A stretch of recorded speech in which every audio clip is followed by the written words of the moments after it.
In the modern age, the distribution of wealth is possibly the most contentious topic of all. It's become the simplest and clearest quantifier of which you can determine the echelons of society. Regardless of whether you agree that these differences should really exist, the fact of the matter is that nearly all of your life is determined by how much money you have. Only a select few can truly make it to the top, and the remainder of the poor fools will remain in the perpetual hell that is mediocre poverty. In a way, debt can be seen as the modern adaptation of slavery. The vast majority of the population has some kind of debt, and it's effortless to accumulate more. Many people will never be allowed to see the fruits of their labor as they stack more and more work onto not only themselves but their offspring as well. This system is the backbone of the modern economy. It keeps people in check because the consequences of not paying off debt are equivalent to forfeiting whatever life you may have left. Kaiji asks you one question: which is more valuable, money or your life? Shows centered on psychological games of cat and mouse are all too common nowadays, but Kaiji tackles it from a far more relatable perspective. Kaiji himself is ultimately a bum. He lives a mediocre life riddled by debt, and his life up to now has amounted to next to nothing as he spends his days on meaningless things. He never put any effort into anything early on, and he's earned his just desserts. While he has immense proficiency in gambling, don't forget that Kaiji will always be a loser.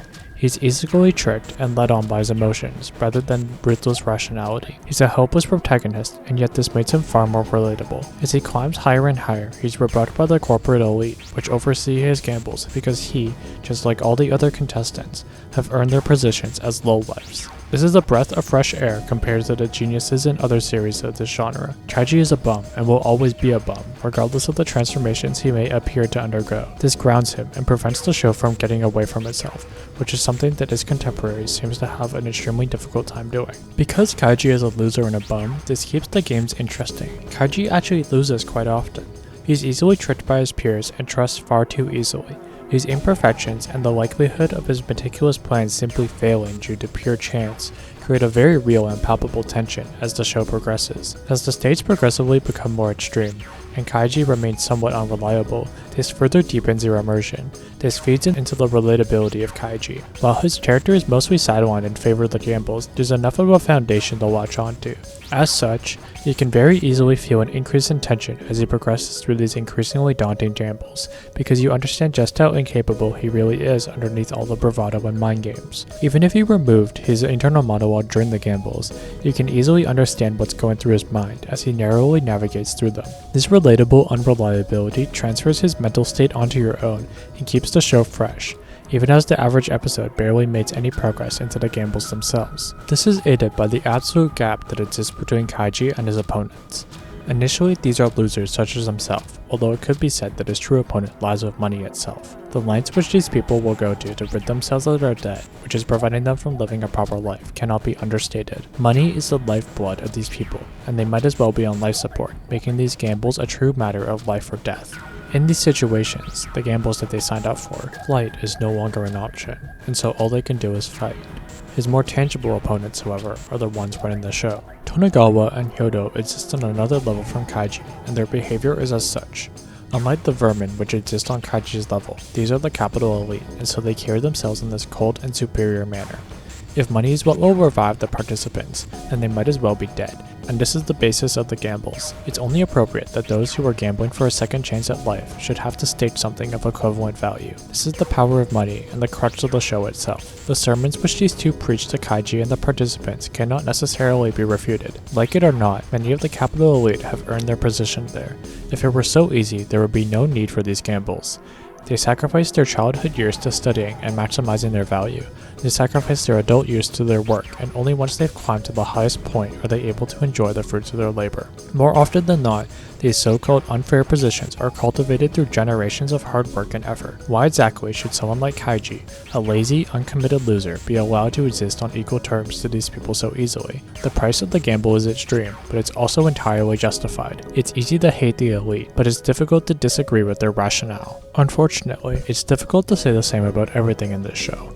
While Tonegawa and Hyodo are fantastic villains, being so easy to hate and yet existing well within reason, this doesn't apply to all the characters. In the first gamble, Kaiji is faced against people on his level. As previously mentioned, this should be approached as a battle against the concept of money itself, but this is mainly because his opponents are not nearly as compelling as I would have liked. There's only one real opponent here in Funai, and he's not exactly the most interesting. He's a repeat gambler, meaning he's already failed before, and while he's certainly proactive, his tricks are shallow and easy to see through.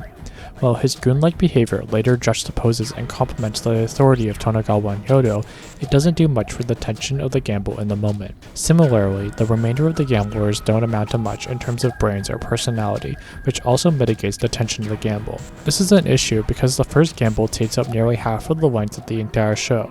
While it's imperative for the transformation of Kaiji, as it awakens him to the absolute grip that money has over those without it, outside of the conclusion, it's lacking in impact for the viewer. Additionally, Kaiji isn't exactly a fleshed out character.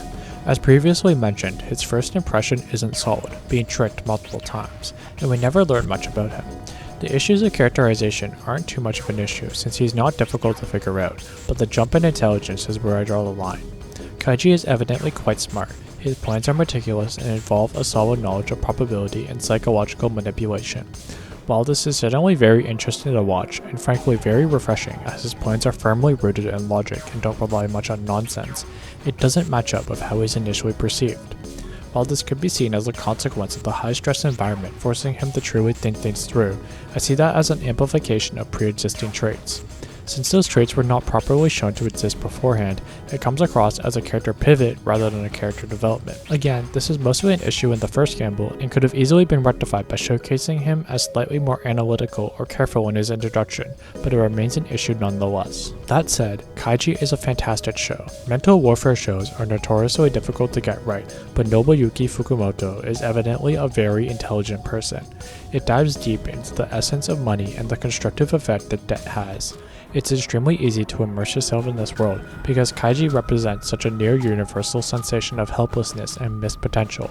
The psychological effect of the gambles is palpable because it compounds on the already helpless sensation of debt slavery and being a loser in society. Everything about Kaiji is rooted in logic and represents a rational extreme of the system which we exist in today. The answer the show comes to is ruthlessly simple.